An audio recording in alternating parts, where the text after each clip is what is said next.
हे everyone खुलुमबाय लोगोफोर, नोंथांमोनखौ आंनि गोदान मोनसे भिडिअ फिन खेबसे फरायहरनाय थाबाय लोगोफोर। आङो भिडिअ लाबोनो हायैया बेसेबा गोबाव जाबायमोन आरोना लोगोफोर। ओमफ्राय आङो दिनै नोंथांमोननि सिगाङाव आङो जानायनि भिडिअ लानानै फैदों लोगोफोर। नोंथांमोननि सिगाङाव जानानै देखायनोसै। ओमफ्राय नोंथांमोना आंनि भिडिअखौ जोबजासिम नायलांदो लोगोफोर। बेवहाय आं लादों लोगोफोर नै ओंखाम, बानलु थाइनै, दाउदै, आलुजों अमाजों ग्रेभि एवनाय, ओमफ्राय नै लाइ गोथां लादों। बेजोंनो गोथाव जागोन आरोना लोगोफोर।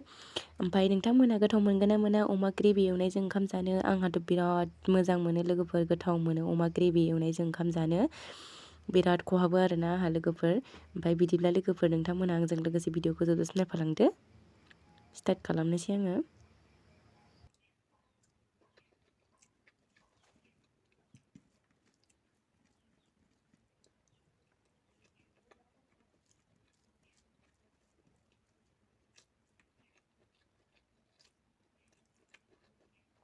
गोथावथार।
Chips.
Beku parah gue udah makan.